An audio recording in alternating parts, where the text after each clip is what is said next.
In the name of God, the compassionate, the merciful. Welcome, friends, to Crime and Punishment, a legal podcast, not a political one.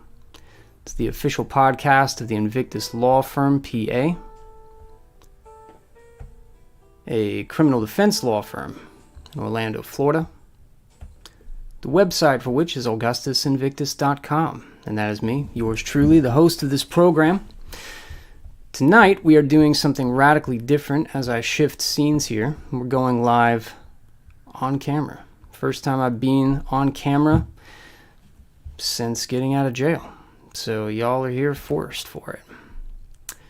We are doing this on Saturday night. I decided earlier this week that I was going to move it from Tuesdays in the afternoon to Saturday nights, because typically I have nothing to do on Saturday nights. Good evening, Dreama. We are simulcasting now to YouTube and to Facebook tonight, because we got two devices. So I decided to move it to Saturday nights because I have nothing else to do on Saturday nights anyway. And of course, tonight I went to a gala. Christian Tech Ministries had a gala tonight. I'm going to take that out. So anyway, was talked into this earlier this morning. I've got a business mastermind group, and I was talked into doing this on video for the first time. So we'll see if that raises anything here. All right. Our resident student is in the building, and he sent me this book. I got your book, buddy. So we'll do a review of this one day. It is rather substantial, so I'm not expert on it yet, but we'll get there. So I wanted to show everybody that book did come in. You can buy it on Amazon. Just Google it. Equal Training by Student X. So tonight we're going to talk about a lot of news stuff. That's really distracting. Really distracting. I got this dashboard thing going. I got this camera going. I got that camera going. Because it's going super professional. So anyway, I've been saving up a lot of news programs, or a lot of news stories for this program, rather. And I don't know, I might just go all night on this thing.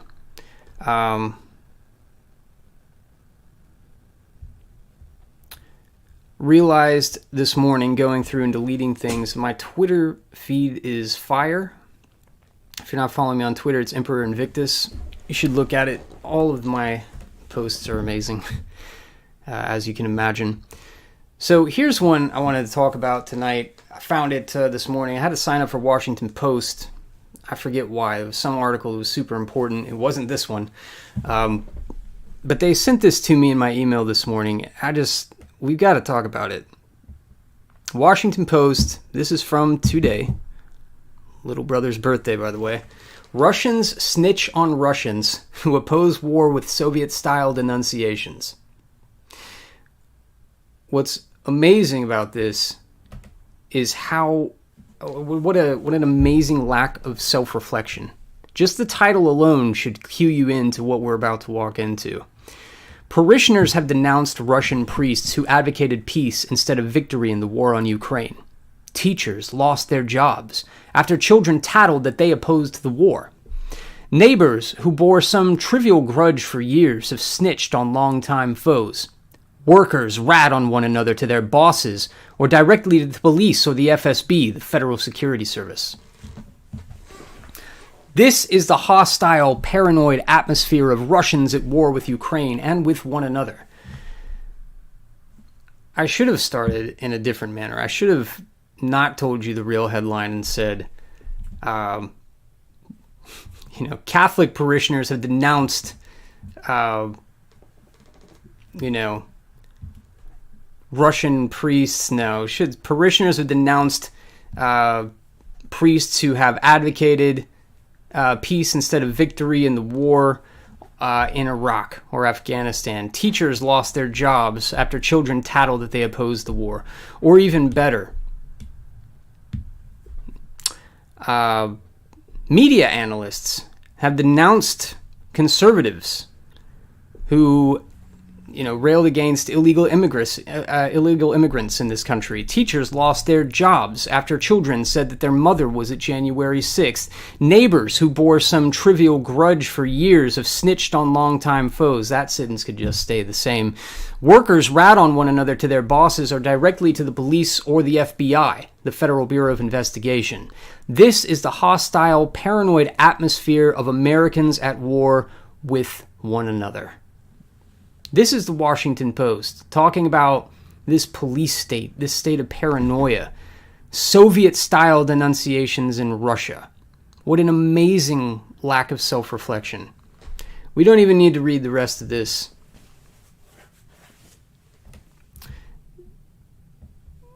They don't even understand that this is what they have done to America. Let's see. Here's another one I wanted to read through on Twitter. One of the reposts I made. I didn't make this post. Wish I had. This is one of those things where you wish you had done it, right? It's by David Sachs. I don't know David Sachs. I'm not endorsing David Sachs. I have no idea who he is. VC, so I'm assuming he's a venture capitalist. Craft Ventures, sounds about right. For whatever reason, he's venturing into politics. This is from last week, I think. He says, George Soros has been so uniquely destructive to law and order in American cities. This is not a conservative conspiracy rant. He's talking about a Politico article that we're going to get into. George Soros has been so uniquely destructive to law and order in American cities that there's a name for the carnage he's wrought. Soros DAs. Which is why we're talking about this. We're not talking about it because it's political. God forbid. We have no political opinions here. We're talking about this because it's about the law. Soros has gone through and it's open secret. Everybody knows about it. Soros has funded all of these district attorneys, these prosecutors, state attorneys, whatever they call it in your area, to run for office and take over these areas. And they wrote an entire article about this in 2016. Now, if you talk about it, of course, it's a MAGA conspiracy theory. But this is his post. His organization, that is Soros' organization, described its strategy to Politico in a 2016 article. It would change the law not by going through legislatures, but rather by buying underfunded DA elections. His DAs would then change the law through the abuse of prosecutorial discretion. Now that's commentary. Obviously, he would never put it like that. So let's go to the article itself for a more neutral view. Political's always neutral. Right? Politico would never have a slant. This article is titled George Soros' Quiet Overhaul of the U.S. Justice System. This article is from August of 2016. So think about that in the context of the modern era. How everything changed after August of 2017. This is a year before Charlottesville. While America's political kingmakers inject their millions into high-profile presidential and congressional contests, Democratic megadonor George Soros has directed his wealth into an under-the-radar 2016 campaign to advance one of the progressive movement's core goals, reshaping the American justice system. The billionaire financier has channeled more than $3 million into 7 local district attorney campaigns in 6 states over the past year, a sum that exceeds the total spent in the 2016 presidential campaign by all but a handful of rival superdonors. His money has supported African American and Hispanic candidates for these powerful local roles, all of whom ran on platforms sharing major goals of Soros's, like reducing racial disparities in sentencing and directing some drug offenders to diversion programs instead of to trial. Now, broken clock is right twice a day. Diversion programs are not all bad. In fact, especially for drug offenders or for other minor crimes, and we're talking drug offenders like people who possess, trivial amounts of drugs. And I know there's no such thing as a trivial amount because drugs are evil and all that, but we're talking about somebody who's got a crack rock or, a baggie of weed for personal use. I mean, these people, for decades, not even years, decades, lives were ruined, families were ruined, all because of this. So diversion programs are not a bad idea for that because it saves a lot of time, it saves a lot of judicial economy, The whole system is clogged up because of this. You can go through programs like drug court, where they hold you by the hand and they drug test you and they make sure you're getting rehab and you're getting off drugs. And at the end of that, your case could be dismissed. They have things like veterans court, where you've been a veteran, you've obviously done a great service to society, and they'll let you go through a program, and at the end, again, your case could be dismissed. So things like that are a good thing for minor crimes, for drug possession. So, not everything Soros does is pure evil. I mean, some of these things, there is legitimate reason for it. Diversion programs are also a good idea in the case where, happens all the time, somebody's innocent, they don't want to take the chance of going to trial on it. A diversion program is a program where you go through a bunch of classes, you pay a bunch of fines, you stay clean for 9 months, a year, whatever it's going to be, and then your case is dismissed. It's not a clean win, but your case is dismissed. Can't argue with that, and then you can have it expunged in a lot of cases. So a lot of people opt for that, and that's not a bad idea. I mean, I've seen people take horrible pleas to things they didn't do because the chance of being slaughtered at the end of a trial, being sentenced to decades in prison, a reasonable person is going to take a plea to something they didn't do. Happens every day. We talked about it on this program a lot. So diversion programs, it diverts away from that entire system. You don't have to take a plea to something you didn't do. You enter into the diversion program, and at the end of it, they dismiss your case. So sometimes, leftists can be right. Just a fact of the matter. It is by far the most tangible action in a progressive push to find, prepare, and finance criminal justice reform-oriented candidates for jobs that have been held by long-time incumbents and serve as pipelines to the federal courts.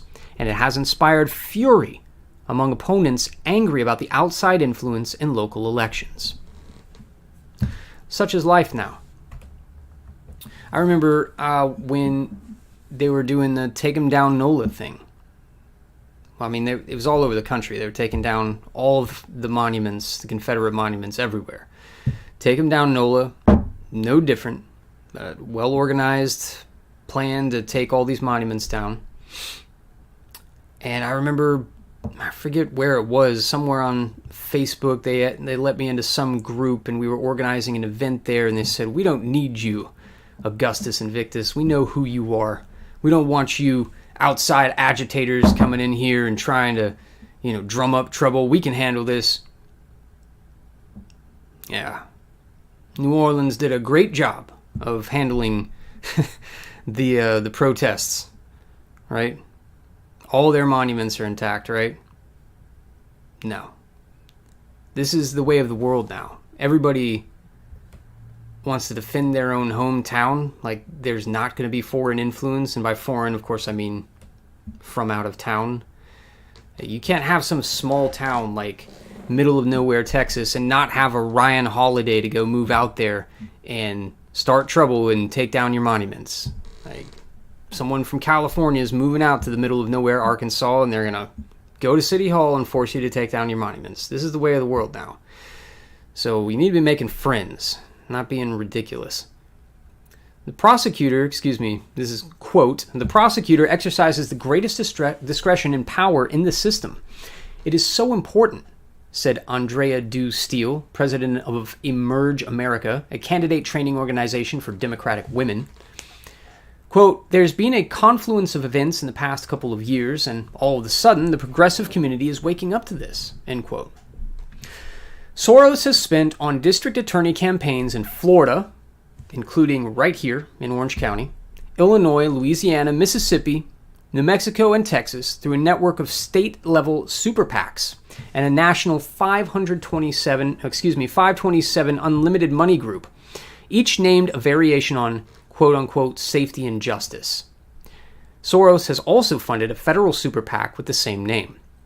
Each organization received most of its money directly from Soros, according to public state and federal financial records, though some groups also got donations from nonprofits like the Civic Participation Action Fund, which gave to the Safety and Justice Group in Illinois. The Florida Safety and Justice Group just poured, again, this is 2016, just poured nearly $1.4 million, all of which came from Soros and his 527 group, into a previously low-budget Democratic primary for state attorney in Central Florida before Tuesday's vote. The group is backing Artemis Ayala, a former public defender and prosecutor, in her campaign against incumbent Jeff Ashton, whose jurisdiction covers over 1.6 million people across 2 counties in Metro Orlando. I remember this vividly back in 2016. Jeff Ashton, another one of those guys, we don't need your help. We can handle this on our own, right?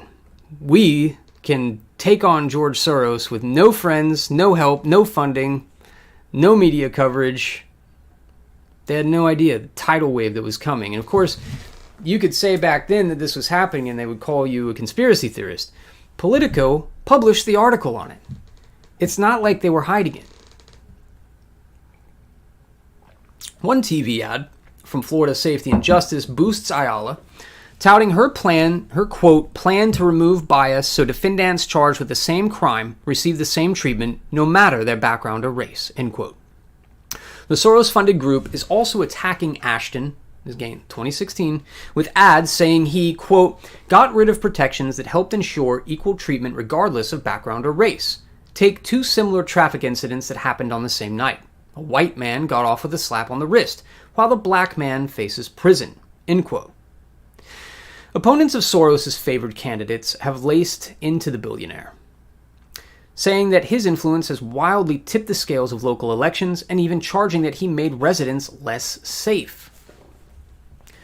Quote, as a candidate and citizen of Caddo Parish, if an outsider was that interested in the race, I wanted to know exactly what he had in mind for the criminal justice system if he were to win, end quote, said Dude Thompson, a Louisiana attorney who lost the district attorney race to a Soros-backed candidate, James Stewart, in 2015. Soros gave over $930,000, more than 22 times the local median household income, to the group boosting Stewart. Quote, I know some of his troubling opinions on social issues, especially the criminal justice system, Thompson said. I've never known him as an individual who was very strong on some of our crime and punishment issues. It's like when you say the name of the movie in the movie, our crime and punishment issues. I felt it was very detrimental to the safety of Caddo Parish, and that's why I took such a strong stand against him, end quote. A Soros representative declined to comment on his involvement in the DA races.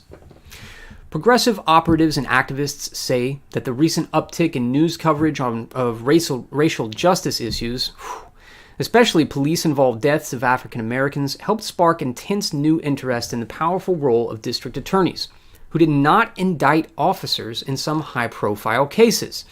So has the longer-term reform push to shrink the U.S. prison population and promote treatment over punishment for drug users. Again, not bad ideas. We have the highest incarceration rate in the entire world. Freest country in the world, highest incarceration rate in the world. And you can't just say that, well, we have a racial problem. We have a serious police state problem as well. Promote treatment over punishment for drug users? Not a bad idea. Every single person who is on drugs and commits a crime and goes to prison for it, they stay on drugs in prison. 99.99% of them stay on drugs in prison because there are drugs in prison. They get out, they're on drugs, they commit another crime, they go right back to prison. I believe it's like 25% recidivism in the first 3 years out of prison. 75% recidivism in the first 5 years out of prison. Massive recidivism rate. And how much of that is because of drugs? I mean, to say that criminals do not need drug treatment is insane. So, again, they're not completely wrong. However, here's the crux of the matter. They're talking about especially police-involved deaths of African Americans, which helped spark intense new interest in the powerful role of district attorneys who did not indict officers in some high-profile cases. The flip side of that coin is, what happens when you have these Soros-backed DAs come in? And they not only decide that they're going to prosecute these officers in these high-profile cases where, it was police brutality, but they're going to prosecute officers who do anything to arrest a racial minority. Or, in the case of Charlottesville, as we're seeing now, they're going to prosecute cases from 6 years ago for holding a tiki torch at a rally, which I don't know if Jim Hingley is a Soros-backed DA. I don't know. I'm not making that claim. I'm just saying this is the kind of politicization that comes with having someone like Soros backing your district attorney race in your hometown, as happened here. But again, it's not all bad. And I struggle to think of a prosecutor now, post Lawson Lamar and Jeff Ashton. I struggle to think of a prosecutor here in this town who would be unethical. I mean, at a certain level, you can't argue with a result like that, because, I've run into some horrible, seriously corrupt prosecutors, and here, I really feel like we don't have that problem, and I feel like it's a leadership issue. So, George Soros may be pure evil, but, like I said, a broken clock is right twice a day. Point being, this is all over Politico. This is years ago. This is not a conspiracy theory. They're brazen about admitting what they've been doing. Reform groups have spent years advocating criminal justice policies and legislation that would reduce incarceration rates. Again, not a bad idea, because the prison system is out of control. People don't understand this is a for-profit prison system. There's an entire industry based on sending people to prison, whether they did it or not, regardless of the proportionality of the sentence for what they did. Liberal donors have long given to policy-focused nonprofits. The Soros-chaired Open Societies Foundation, for example, works on drug policy and criminal justice reform, and has supported other reform groups like the California-based Alliance for Safety and Justice, which, despite its similar name, has had no involvement in district attorney races. Prosecutorial discretion gives district attorneys a huge say in the charges and sentences that defendants face. But reform efforts have not traditionally focused on harnessing that power. Quote, "They are often a very invisible part of the criminal justice system and the political system," said Brenda Carter, director of the Reflective Democracy Campaign, an arm of the Progressive Women Donors Network. Quote, "Many people can't name their district attorney. It's not an office people think about a lot," end quote. Carter's group commissioned research in 2015 that found that 95% of elected local prosecutors in the U.S. are white, and 3/4 overall are white men. It also highlighted a Wake Forest University study that found that a vast majority of prosecutors, 85%, run for re-election unopposed. So, that's a hard fact. Highest incarceration rate in the world, mandatory minimum sentences that destroy lives and entire families and entire communities, 95% white. It's a hard fact that you got to look at. So they are dovetailing this. We've got to lower the incarceration rate. We've got to fix prosecutorial ethics. 100% agree. The dovetail is, we have to put in women of color and people of color and indigenous persons and Marxists and feminists and two flames and transgender LGBTQ in order to effectuate this. So you take something that's an unassailable proposition, like we have a serious problem with the police state and the for-profit prison system here, and you marry it to this Marxist ideology, that this is all the fault of evil white people. That's the nefarious aspect of this. So, Carter says, I found that to be shocking. And I think people are waking up to the untapped potential for intervention in these seats to really change the day-to-day realities of criminal justice, Carter said. It's been really gratifying for us to see the research taken up and run with by different groups around the country. Armed with that knowledge, progressive groups, including Color of Change, began researching potentially interesting district attorney races around the country, multiple sources said. It's hard to find this information, exclaimed Steele, the Emerge America president. You can't just Google hot DA races. So part of the issue is identifying what potential races there are. So, and then it gets into the techniques of how they select these races and so on and so forth. We don't need to get into all that. Point is, this guy, David Sachs, if you're here to class late tonight, at David Sachs on Twitter, he posted this thing.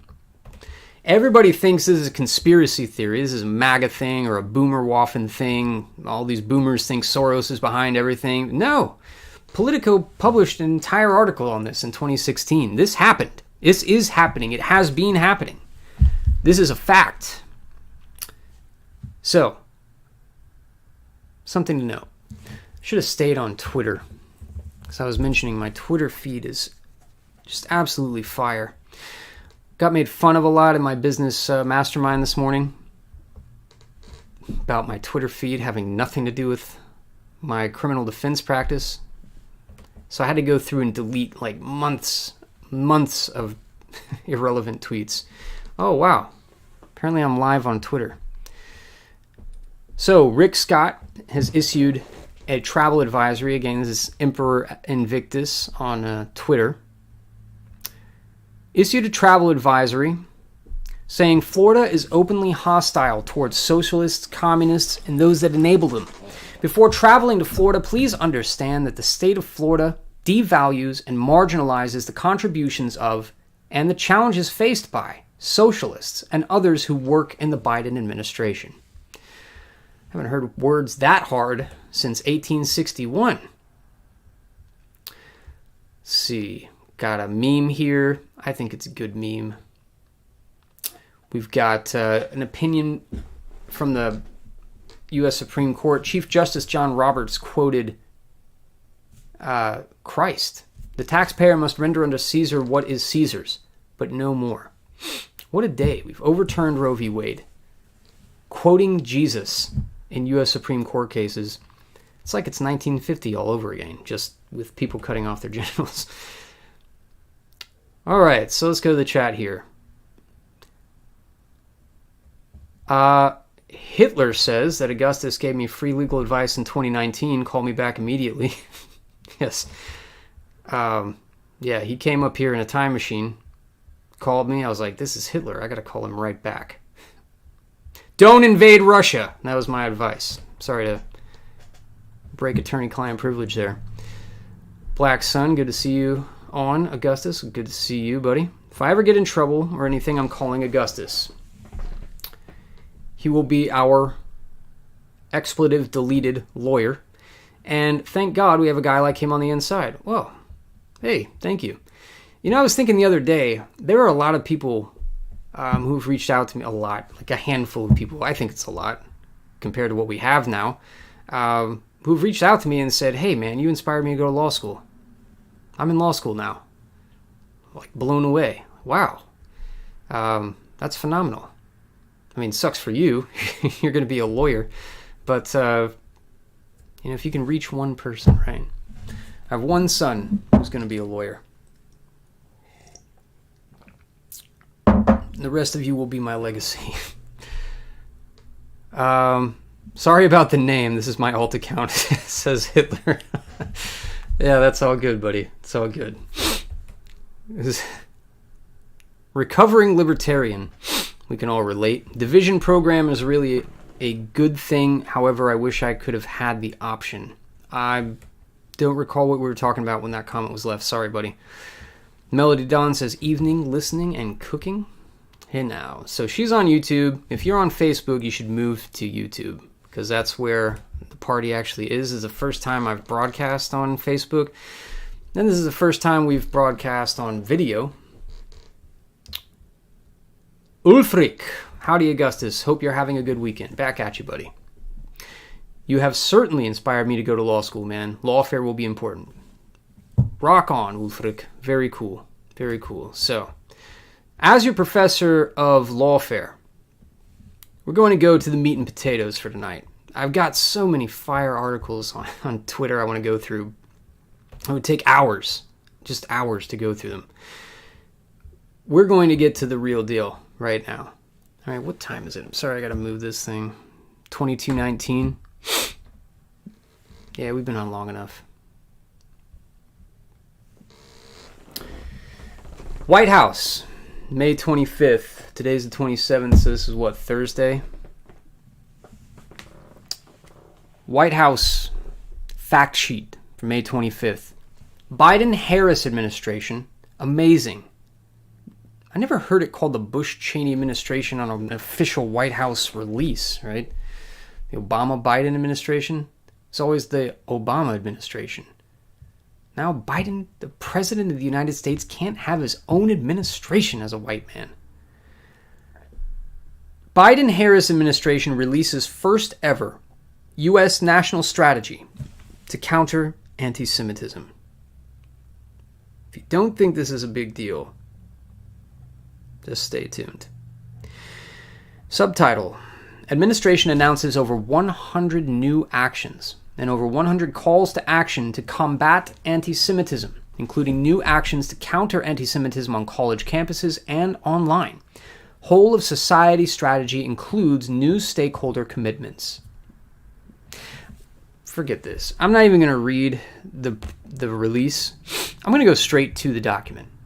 The document starts off so good. It would be a crime not to go to the source material. The U.S. national strategy to counter anti-Semitism. In fact, hold on. I'm going to do you all a favor. If you're on YouTube, that is. YouTube, it's like youtube.com/c/Augustus Invictus. If you're not there, that's where the party is. Here's the article. The press briefing. Give me 1 second. I'm going to give you the PDF itself to the U.S. national strategy to counter anti-Semitism. And there you have it. So, you can read along in this PDF, and I'd recommend just reading the PDF because it's important. This one's important. The White House, Washington, May 25th, 2023. If I could do a Biden impersonation, I would, but I can't. So, you have to imagine. You just have to imagine the Biden. 6 years ago, neo-Nazis marched from the shadows through Charlottesville, Virginia, chanting, "Jews will not replace us." With torches in hand, they spewed the same anti-Semitic bile and hate that were heard across Europe in the 1930s. What happened in Charlottesville, the horror of that moment, the violence that followed, and the threat it represented for American democracy drove me to run for president. The very soul of our nation was hanging in the balance. It still is today. I can't imagine President Biden putting that coherent a statement together in a speech, so I know it's hard to imagine him speaking this, but these are supposed to be President Biden's own words. Repeated episodes of hate, including numerous attacks on Jewish Americans, have since followed Charlottesville, shaking our moral conscience as Americans and challenging the values for which we stand as a nation. This is why I convened the first ever United We Stand Summit at the White House in September 2022, to bring communities from across the country together to combat hate in all its forms, including the persistent scourge of anti-Semitism that has long plagued our nation. We must stand united regardless of our backgrounds and beliefs to affirm that an attack on any one group of us is an attack on us all, and that hate can have no safe harbor in America. Now, money shot. You're still talking about Charlottesville, asks Jim Allen. You're talking about Biden, right? Not me, because I'm reading what Biden is allegedly saying, like whoever his speechwriter is. This is from the U.S. National Strategy to Counter Anti-Semitism, so don't blame me. I'm just reading the news, buddy. Here we go. Together, we must acknowledge and confront the reality that anti-Semitism is rising both at home and abroad. Loud voices are normalizing this venom, but we must never allow it to become normal. Anti-Semitism threatens not only the Jewish community, but all Americans. And here's the punchline. Not that it's funny.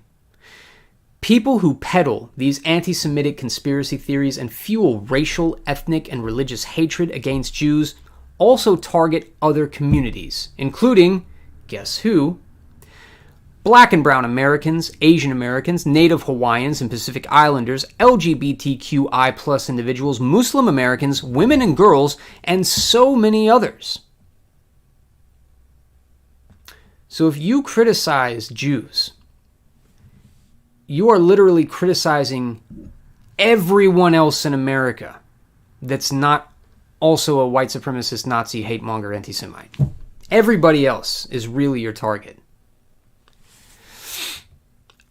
Our intelligence agencies have determined that domestic terrorism rooted in white supremacy, including anti-Semitism, is the greatest terrorist threat to our homeland today. That's super important. So no matter what they think of, your friends, our associates, no matter what they think about, well, this law isn't going to, pass constitutional muster, and if it goes to the Supreme Court, freedom of speech, this and that. That's not the point here. So, for instance, the laws DeSantis recently passed. Let's talk about that. Because, again, I'm supposed to be talking about Florida stuff.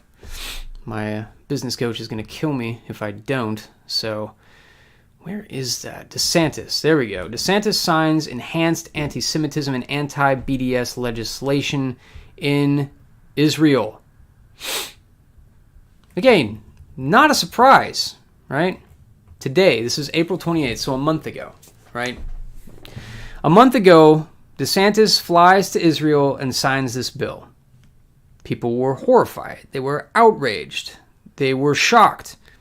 He did this, several months ago, or a year ago? I don't know. It was a long time ago. It was a while ago. But he did this already. He already went to Israel and signed a Florida bill there. April 28th, he signed this new bill. Where is the, here, full proclamation can be read here. There we go. To view the clip, we don't need to watch the clip. Let's just read House Bill 269, which was signed on April 28th. Let's read the bullet points, like the Cliff Notes version. Prohibiting a person from intentionally dumping litter onto private property for the purpose of intimidating or threatening the owner, resident, or invitee of such property. Well, on its face, okay, shouldn't be dumping litter onto people's property anyway. What kind of lunatic would just go dump a trash can on somebody's lawn, and call them an anti-Semitic slur? That's insane.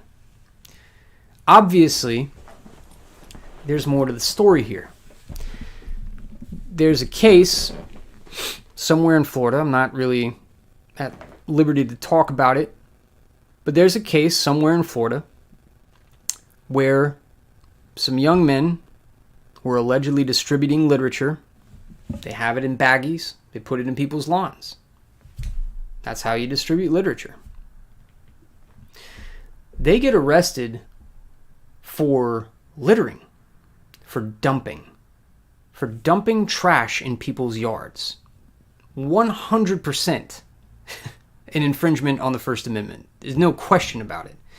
You don't like what's in these baggies. You don't like the content of this speech. These flyers were about, essentially, read the Talmud. Great. Might as well shut off Facebook now. I'm getting banned again. I've had this Facebook account for like 2.5 years now, and I just got myself banned. Whatever. Essentially, the propaganda, the flyers, the leaflets, whatever you want to call them, they were saying basically, read the Talmud. This is what the Talmud says. Here's a quote. Here's a quote. Here's a quote. Obviously, they didn't like those, so they called it littering. They said it was trash, right? That's the significance of this bill that was just signed by DeSantis in Israel. Prohibiting a person from intentionally dumping litter onto private property has a much more nefarious shade to it, now that you know the backstory. They're not talking about some lunatic driving by and throwing trash on a Jewish person's lawn. They're talking about young men who are distributing leaflets throughout a neighborhood, and they're calling it litter and an anti-Semitic hate crime because they don't like the content of the message that's being distributed. I'll tell you what, if you don't like the content of the message being distributed, ban the Talmud. Burn them all. You can't call it hate speech when somebody is pointing out this is what's actually in these writings. If you don't like the writings and you don't want people hearing about it, burn them. But that's the real story about this law. It's super, super dangerous. Prohibiting a person from willfully and maliciously harassing, threatening, or intimidating another person based on the person's wearing or displaying of any indicia relating to any religious or ethnic heritage. Okay. Who does that? Who walks around looking for a Jewish person wearing a Star of David and then begins to willfully and maliciously harass, threaten, and intimidate that person based on the fact that they're doing that? Well, I don't know, but obviously that's so that you cannot say a bad word to that person. As we talk about on this program a lot, we have this 1,000-year-old Anglo-American tradition of what law means, what the principles of law are. One of those principles is words are not sufficient provocation. Sticks and stones may break my bones, but words may never harm me. There's a famous case about a man who got into a dispute with another man. Water. I'm a teetotaler, after all. Got into a dispute with another man, put his hand on his sword, and said, "Sir, if this were not the time of the assize, I would strike you down." And that sniveling coward, that rat, went to the police and said, "This guy said he was going to strike me down." And went to the judge, went all the way to the judge, and the judge said, no. First of all, he specifically said, if it were not the time of the assize, and it is the time of the assize. So let's back up the trolley here. An assize was when a judge would ride a circuit. That's where we get the term circuit court. So for instance, we're here in Orange County. Orange and Osceola counties form the 9th Judicial Circuit of the state of Florida, because it used to be, and it still is the case in some places like South Carolina, a judge would just go through the counties and hear cases. Just ride through, hear cases. That's the ancient way of things.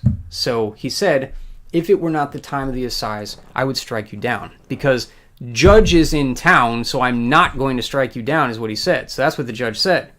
The guy specifically said he's not going to strike you down. So why would I hold him liable? Second of all, you sniveling coward, he said words to you. He didn't draw his sword. He placed his hand upon it and said, I'm not going to draw this sword. And you are coming to me to hold this man liable for his words. It's insane. So that has, for centuries and centuries and centuries, a millennia, one might say, being part of our legal tradition. Now read the bill that was signed by Governor DeSantis. This prohibits a person from willfully and maliciously harassing, threatening, or intimidating another person based on the person's wearing or displaying of any indicia relating to any religious or ethnic heritage. So, okay, probably fact specific, right? If you are walking down the street and you see a guy wearing a yarmulke and you just start following him and berating him and harassing him and threatening his kids, then okay, yeah, you should go to jail. Like, that's, you can't do that to anyone, anywhere, for any reason. That's an actual crime, harassment, threatening. You know, if you're in a mutual combat situation and you're exchanging words, then different story. But if a guy's walking down the street and you just go up to him and harangue him for blocks and blocks, or you threaten his kids, or you actually make a physical threat to him, or you physically intimidate him, that's a different story. We already have assault laws. You don't have to, the guy at the assize didn't have to draw his sword and cut the guy. I know that's a knife. That's not how you would draw a sword, but this is why it's better on radio. You don't have to draw the sword and cut the guy down to be charged with a battery or attempted murder. I mean, once you intimidate him and make the threat and he physically feels that he is going to be assaulted, that's an assault. So it's already a crime. The question is, why do you have to make it in this language? It's because you're making it a hate crime. That's why. You're making a protected class, which we already have, granted. But this is something that should be on everybody's radar, because DeSantis signed this on April 28th, and as if by magic, he announces that he's running for president on May 24th. And literally the next day, the Biden administration releases the U.S. national strategy to counter anti-Semitism, saying that not only does all this start in Charlottesville, but that anybody who says a cross word about a Jewish person is actually saying a cross word about everybody. Black and brown Americans, Asian Americans, Native Hawaiians and Pacific Islanders, LGBTQI+ individuals, Muslim Americans, women and girls, and so many others. So if you say, read the Talmud, you're essentially saying women should be sex slaves. That's what this document is arguing. If you say the Talmud calls the Virgin Mary a whore, an intolerable blasphemy, you're essentially saying, what does it matter if little girls are trafficked across borders? That's what the Biden administration is arguing. They're conflating all of this. You criticize,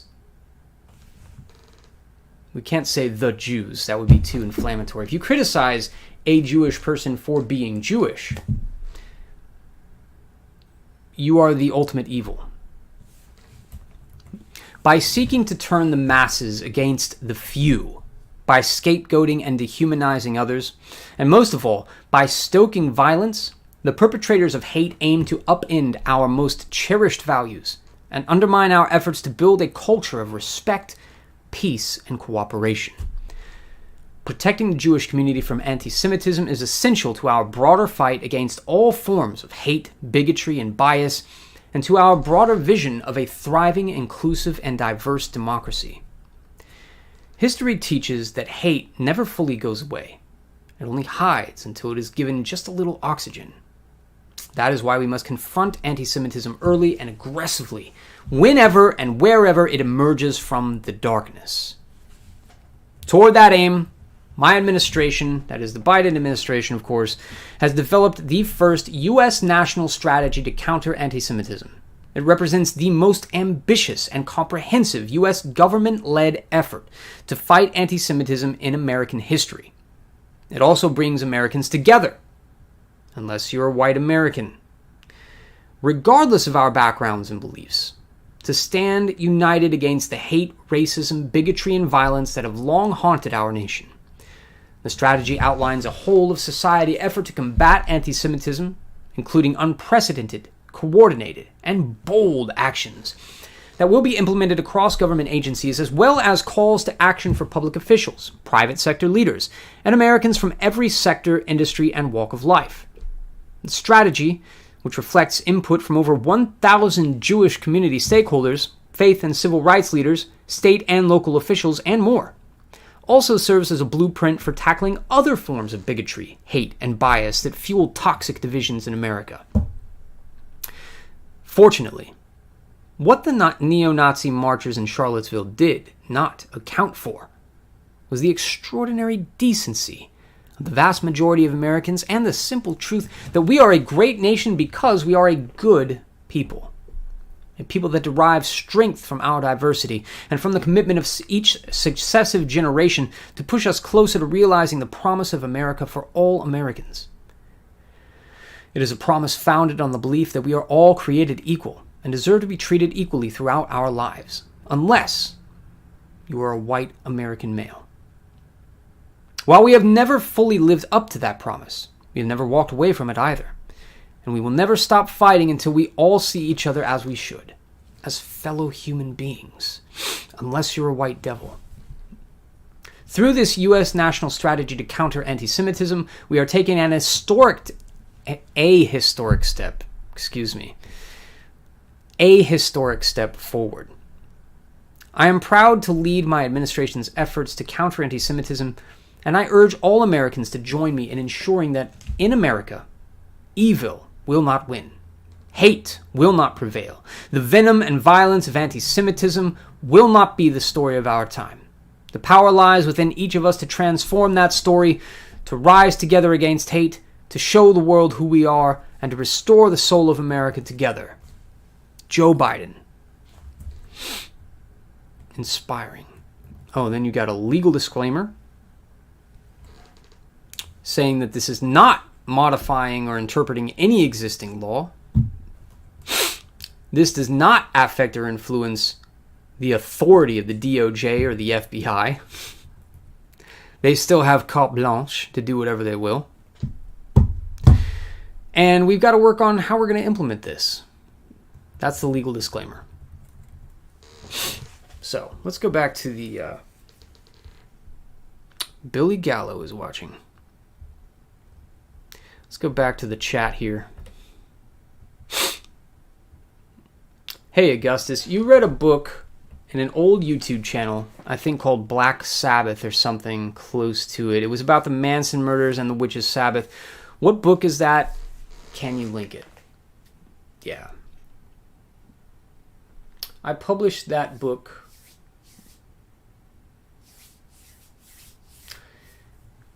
on Lunasa. It was a story of the Manson murders. It was a series of poems. It was a poem cycle on the Manson murders. It was called The Witches' Sabbath. I unpublished it. Not just my recitation of it, but I unpublished the book itself. So that's a long story, man. Maybe I'll tell it in the book. You might have seen the Confessions. A video that's the featured video on my site, my YouTube for the past 2 years about my conversion to Catholicism. I've been piddling around going to write a book for this entire time. I just can't do it, but it's coming. I'll tell that story. And I'll explain why that had to be unpublished, why I unpublished everything. Everything. Even set the world on fire. Magnolia Madam says, happy Saturday night, preparing for Mass in the morning. Bravo. Tomorrow's Pentecost. It's the vigil of Pentecost right now. Happy Saturday night to you. Good on you. What time is it? Hey, Billy. Good afternoon. It's the middle of the night. 22:43. Guess we've gone on for a long time. Your recitation of the Pan poem is outstanding. Would you please repost it, please? Livia. Sounds like marriage material. However, like I said, I unpublished everything. I think you can still find a lot of this stuff out there. The Hymn to Pan, the Ted Kaczynski's book, Industrial Society and Its Future. You can find all this stuff out there, but it's not on my page. Good evening from the west, says Brian. Good evening from the east, buddy. Got these late night jams going on, reading the U.S. National Strategy to Counter Anti-Semitism. Let's take a look at these 4 pillars. So there are 4 pillars to this strategy. Pillar 1, increase awareness and understanding of anti-Semitism, including its threat to America, and broaden appreciation of Jewish American heritage. So, in other words, propaganda campaign. What was it that, I just saw it the other day. Zoomers Generation Z and Millennials, they were saying, only 1 in 3 of us know what the Holocaust was. I mean, the real question is it they don't know what the Holocaust is, or they don't believe what you're saying about it? That's the question. But that's pillar 1, because that's a serious problem. So please don't ban me from Facebook or YouTube. I agree. It's a horrible problem. We have to increase awareness and understanding of anti-Semitism, including its threat to America, and broaden appreciation of Jewish American heritage. Pillar 1, school-based education, outside of the classroom education, research. Pillar 1. Pillar 2, improve safety and security for Jewish communities. Okay. Got to do data collection. These are strategic goals, the plans underneath the pillar. Combating hate crimes, always a problem. Physical security, threat information sharing, community-based prevention efforts, support for victims of attacks, and addressing foreign support for anti-Semitism. It's a comprehensive plan on how we're going to improve safety and security for Jewish communities.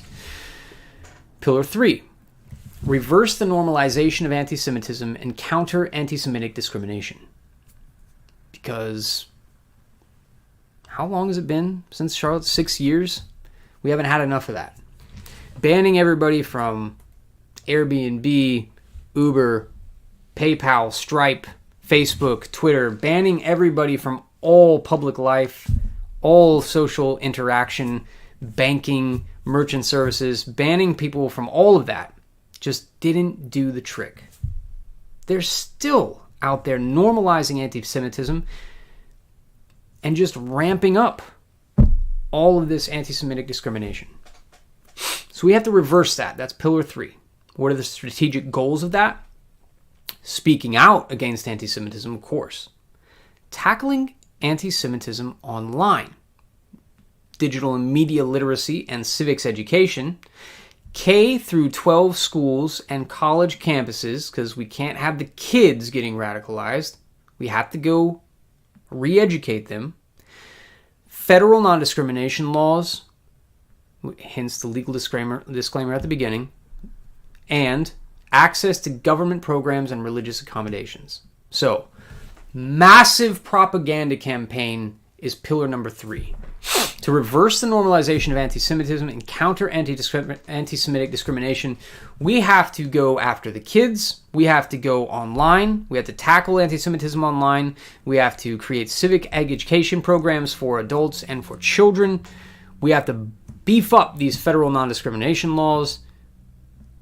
Pillar 4, build cross-community solidarity and collective action to counter hate. With cross-community solidarity building efforts and multi-faith partnerships. Just leave aside Pope Francis and Biden. having the same exact agenda. So leave that to the side. Let's go instead to page 37, Tackling Anti-Semitism Online. If you are on Facebook, you should go to YouTube. It's youtube.com/c/Augustus Invictus. That's where the party is. It's also where I posted the link to what we're reading right now, the U.S. National Strategy to Counter Anti-Semitism. So you can read along in the PDF live on Saturday night. Page 35, strategic goal. Come on. Right, it was 37. Mea culpa. Strategic goal 3.2, tackle anti-Semitism online. Super relevant to me. Let me go check and make sure we're not banned from YouTube yet. All right, we're not. And for some reason, I'm still on Facebook. I can't believe that after I said read the Talmud. I'm glad I grabbed all your books while I could. I discovered you through The Witch's Sabbath, says Justin Stender. Well, buddy, glad you did too. I mean, The Witch's Sabbath wasn't... I mean, it's like a factual thing. You know, it's poetic. It's not like it was pro-Satanism. But still, it's a long story. I'll explain it when the book comes out. White Student Transmission. Wonder if the government will take an equal stand against anti-Gentilism. Yeah. Not on your life, buddy. John Gordon Mead. Hey! Long time no see, buddy. All interracial crimes should be treated as a hate crime. Good evening, Brother Augustus. Good evening, John Gordon Mead. Sometimes they are. It's a very rare event, but sometimes, you know, an attack on an Asian person is definitely considered a hate crime, although they never mention the race of the perpetrator of those. But every now and then, yeah, if you attack a white person, it will be treated as a hate crime. I've seen it. Not here in Orlando, but I've seen it happen. I promise. It's happened once or twice. 2020 says, fun fact, Augustus has more books than most libraries. Yes, I do. Many libraries, yes. The library is actually next door. This is my office. Unless you mean the number of books I've written, which, yeah, I probably have written more books too than most libraries, but, you know, I'm going to be 40 in July. Can't get over that. I'm sure God will let me write something worthwhile one of these days. Anyway, strategic goal 3.2, tackle anti-Semitism online. Again, you've got the link to the PDF in the YouTube chat, so if you're on Facebook, I hate Facebook. I don't know what you're doing on there. I'm just kind of live streaming as an experiment today, especially with the camera, since I was shamed into it by my business mastermind today. So go over there. That's where the PDF is. Anti-Semitism is becoming increasingly normalized, in part because our contemporary information ecosystem connects fringe views online to mass media and amplifies sensational, hateful, and divisive content. Again, like we read in the first article on the state of paranoia in Russia, can you show us your library? No, I'm not giving you a tour of the office. But if you want to hire me, I'd be glad to show you around. So maybe one day I'll do an episode over there in the library so you can see that. But tonight I am kind of stationary, stuck here with the microphone and all this. Anyway, going back to the first article that we read about the state of paranoia in Russia.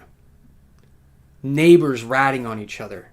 People just falling all over each other to report their neighbors and their moms and dads to the equivalent of the FBI over there. People getting fired from jobs. Like, the media itself didn't do that. Didn't create that entire atmosphere post-Charlottesville and post-J6. Same energy here. Anti-Semitism is becoming increasingly normalized in part because our contemporary information ecosystem, which totally doesn't involve, social media that is on the Biden administration side, or legacy or mainstream media like CNN, connects fringe views online to mass media and amplifies sensational, hateful, and divisive content. Total lack of self-reflection. This information ecosystem has helped bring anti-Semitism from the shadows into the mainstream of society. Anti-Semitic comments, tropes, and conspiracies are rampant on social media platforms, and there is too little accountability for those who peddle and amplify them. Some platforms lack terms of service or community standards that meaningfully address hate speech that can lead to violence. No, they don't.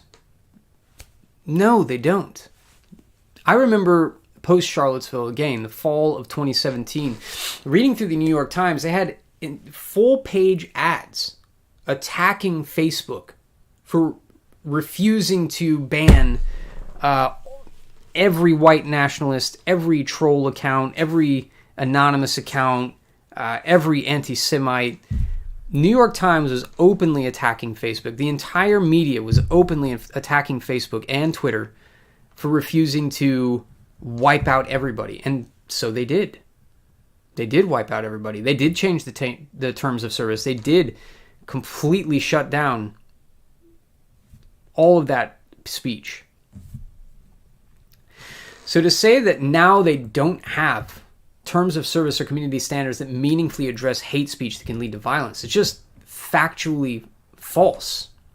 Absolutely not true. Every single social media platform went through this, changed all their terms of service, added disclaimers, added report mechanisms. It's just false. Many more do not enforce their own terms of service. There's what you mean. And community standards with the vigor and investment necessary to effectively tackle this problem.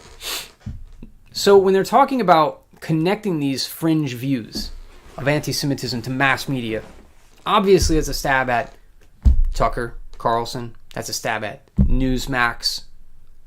When they're talking about some social media platforms are not enforcing these things well enough to tackle this problem, obviously they're talking about Twitter. Why am I streaming to Facebook? I should be streaming to Twitter. I think I am, though. I think it's like a default on Restream. I'm just going to open this. Anyway, so this is just factually false, and it's obviously trying to put pressure on conservative media outlets. It's trying to put pressure on Twitter. Let's see. Moreover, platforms are failing to provide sufficient transparency and access to data to allow the public and researchers to understand how and why content moderation decisions are made, the potential effects on users, and the very real dangers they may pose. Wow. So, social media is not giving enough of your information to the federal government. That's a new one. We all know that they're giving all of your information to the government. Which reminds me, public service announcement, do not write me on social media, please. Especially if it's about your case. But really, at all. Because I don't read them. I don't read any messages on social media. That's a fact. Plus, as I tell everybody, it is not a private channel. You have no legitimate expectation of privacy on social media. So if you're going to write a lawyer, if you're going to write me personally, write me my email address. It's in the description for the video. Again, if you're on Facebook, check it out on YouTube. Executive branch action.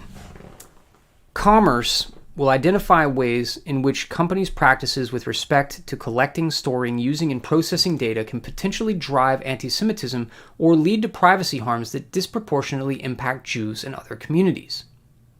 This analysis will be concluded in a larger commerce report, which will also identify policy recommendations to mitigate those harms against Jews and other historically marginalized communities.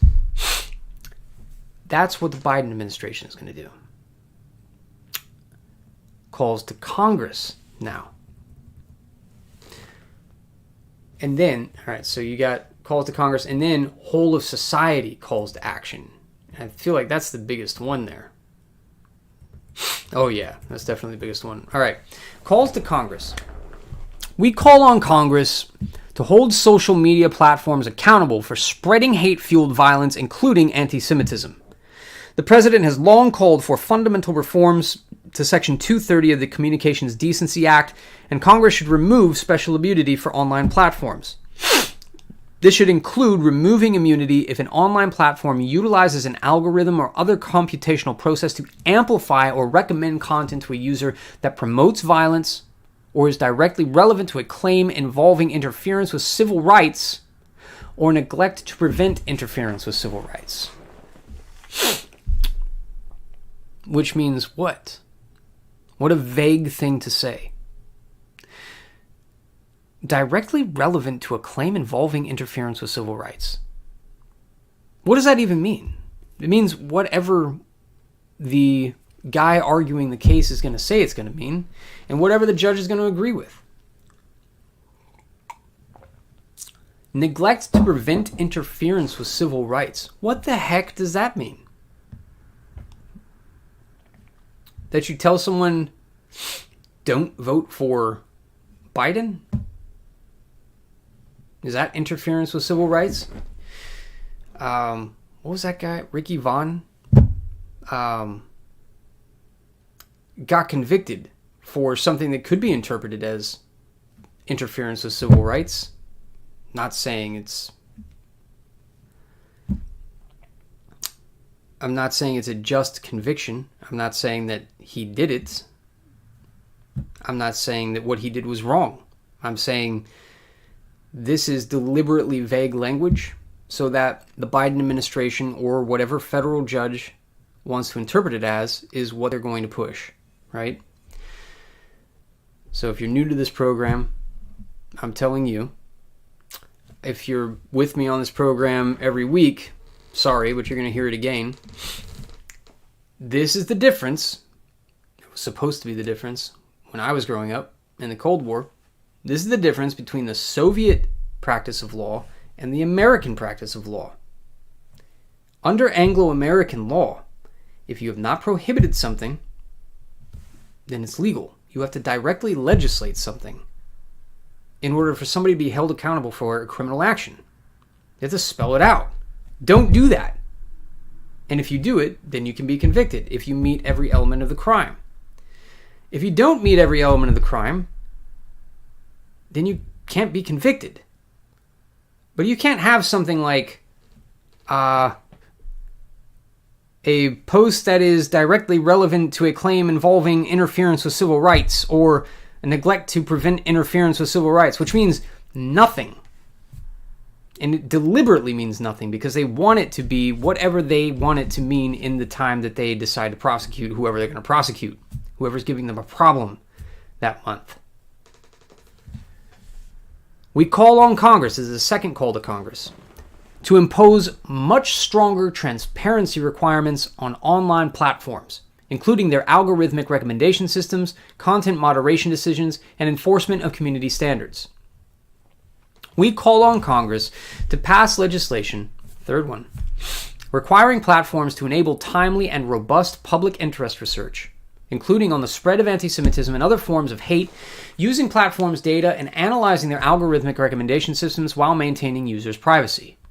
While maintaining users' privacy. I don't think so, Tim. They're asking for information on every post that you and I make, everything that goes on social media, so that they can analyze the algorithms, they can analyze posts, they can see the spikes in anti-Semitism and anti-LGBTQI plus propaganda, hateful propaganda. But they're going to protect users' privacy while doing that? Pull the other one. Whole of society calls to action. Here we go. And this may be the last thing we do tonight. So, again, if you're new to class here, or if you're late to class rather, U.S. National Strategy to Counter Anti-Semitism is what we're reading. Let's go back to the chat here. Oh, man. Got a poppin' chat tonight. This is bussin', dog. No cap.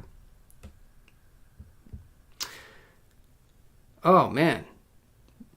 Oh, I've seen your Decade of collection ago. Oh, okay. So we know each other. We know each other in person. All right. Well, it's grown extensively in the past decade. I have way more books than I did a decade ago. You can bet on that. Ulfric, what would it take to create an advocacy group for anti-white discrimination? I don't know, several $1 million. And a group of professionals insane enough to run it. That's the biggest problem, man, is fundraising. What bank is going to hold all your money?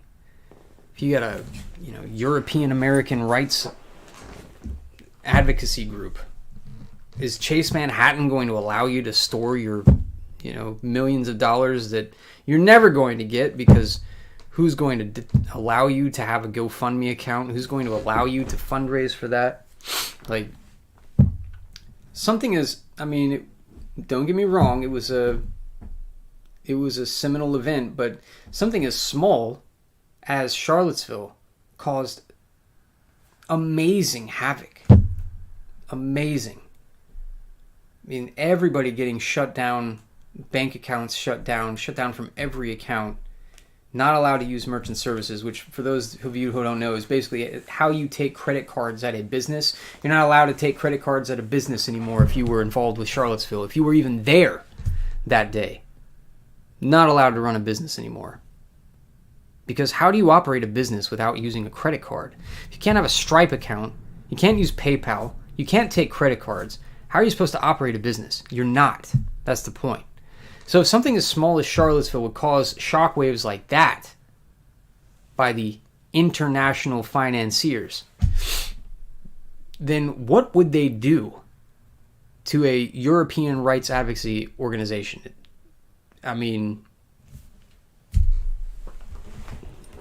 Your family, you'd have to wear masks like Batman and have alter identities, right? Like, they would destroy you. Forget not having a bank account. You wouldn't have a home. You'd be run out. Not to black pill everybody, but you can't just incorporate a 501c3 and just hope for the best. Although there are some organizations out there that are doing things, it's just not on the level of something like SPLC. And I'm not going to name drop them here because I don't want them, getting that kind of heat. You would need a whole house tour. Yes, I do. Yes, I do have a lot of books. Actually, the downstairs is the whole place is being renovated, but downstairs is empty right now because it's being renovated. And then the library is going to be downstairs. It's a long story, but one day I promise we will do an episode there. Now that we're doing the camera, it's clearly the biggest issue of discrimination in this country. Yeah, says Ulfric. 2020 says you don't need advocates. You need to capitalize at every given moment. Converge rules. Lindsay Strom. That's what I'm talking about. Converge. We don't talk about Converge enough on this program. Or Dillinger Escape Plan, or Better Lovers, with the singer of the vocalist of Dillinger Escape Plan and members of Every Time I Die. Please tell me you're on Rumble. Boy, I hope that's not like a dating site or something. I have no idea what that means. And I hope this is a family program. So no, I'm not on that. I don't know what that means. Livia, why yes, marriage material. Indeed. How did you know? Good guess. John Gordon Mead, this must be parody masquerading as reality.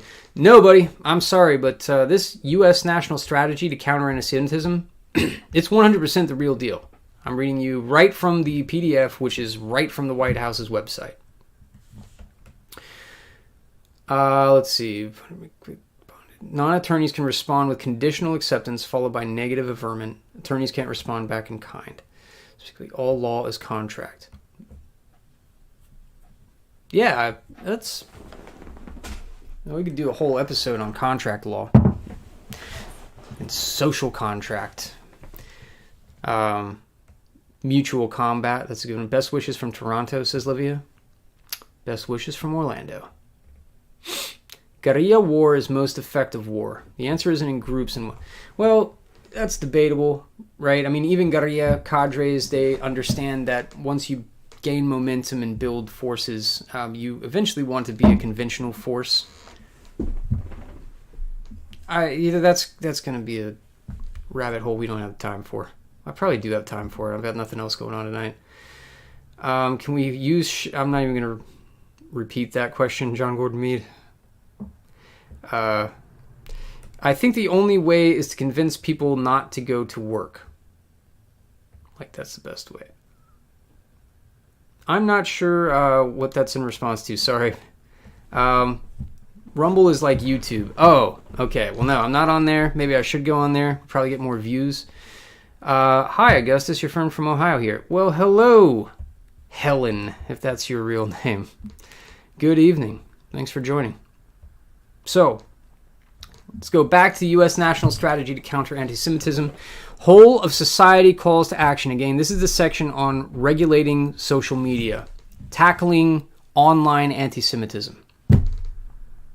To counter hate and anti-Semitism, the Biden-Harris administration, because Biden can't have his own administration, encourages all online platform. I mean, literally every president in history has had the Washington administration, the Adams administration, Jefferson administration, the Lincoln administration.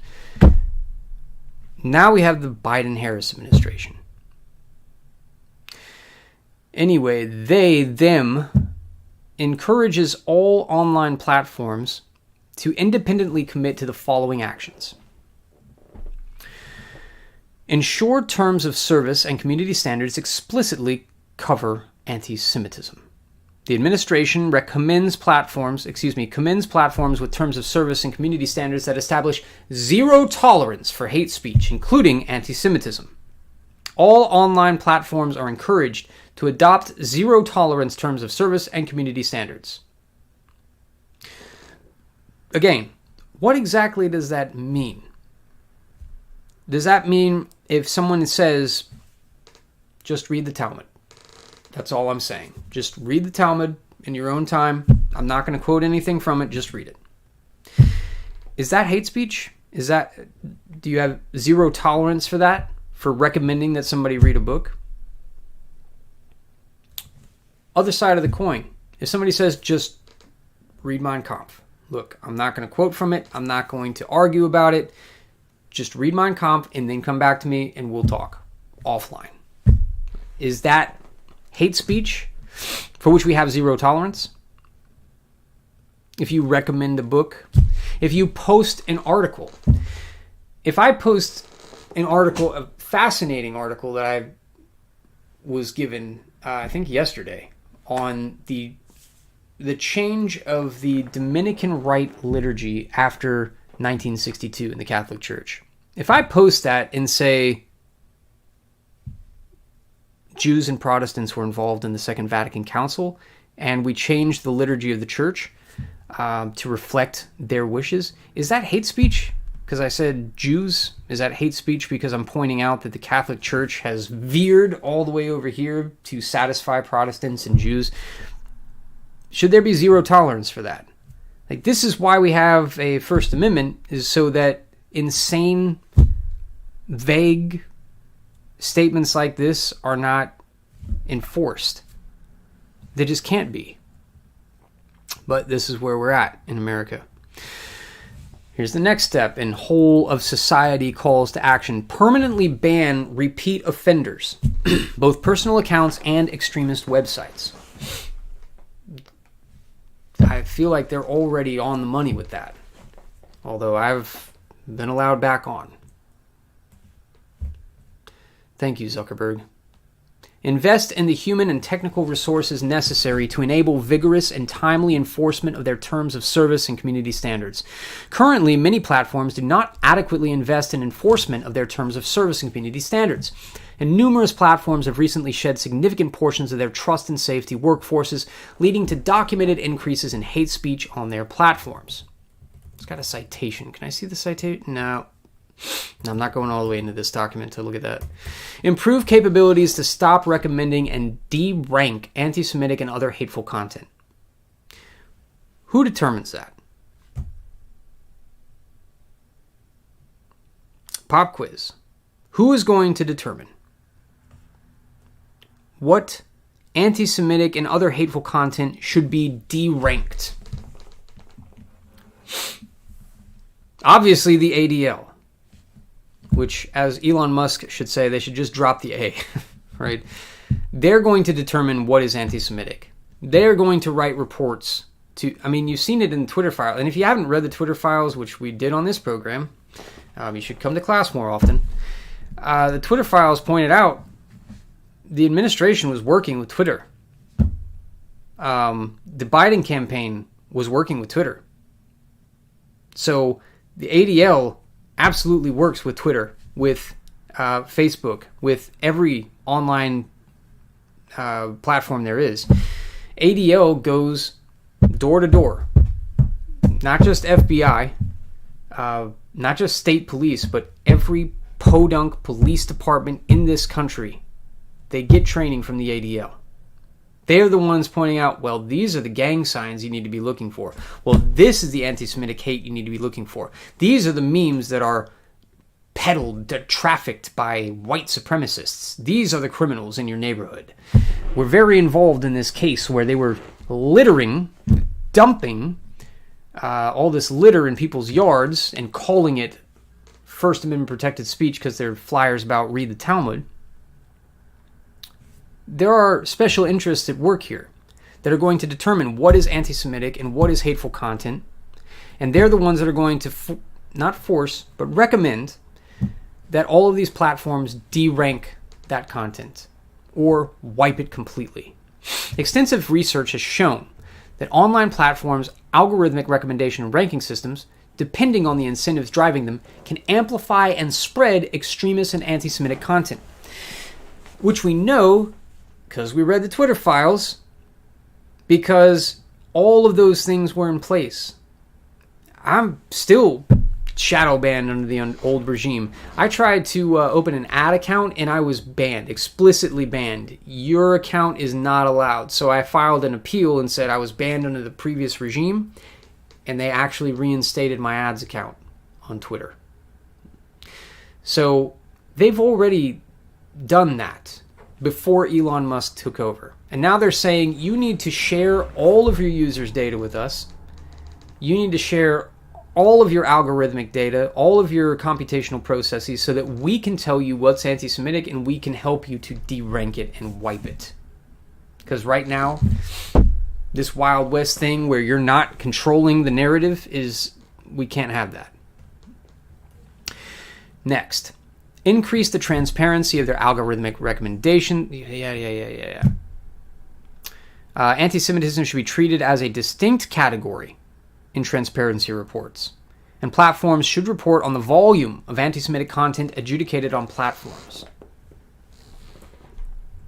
Encourage and support trusted community moderators who receive dedicated, ongoing training in hate speech and bias, including anti-Semitism and its tropes. Sounds a lot like a censor. You're going to train censors specifically to target people who criticize, we can't say their name, people who criticize that unnameable group. We're going to train an army of people to work at each social media platform to hunt down that content and wipe it. They actually have entire droves of people who do that for Wikipedia. Used to have it at Twitter. Musk fired them all. use their reach to raise awareness of anti-Semitism while also ensuring users have credible and factual information about Jewish people, anti-Semitism, and the Holocaust. Engage frequently with civil society groups that actively monitor anti-Semitism in media and online to stay abreast of the latest developments. Listen to the concerns of Jewish communities around the world to understand how Jewish users experience anti-Semitism and hate on their platforms, and ensure anti-Semitism is understood, recognized, and properly addressed. And last but not least, establish relationships with Jewish community organizations to share best practices related to reporting hate speech and utilizing platforms to lift up Jewish stories. So all 76 of these points are about we need everybody's data, we need all the algorithms, we need to train groups of people to take all of this stuff off the internet.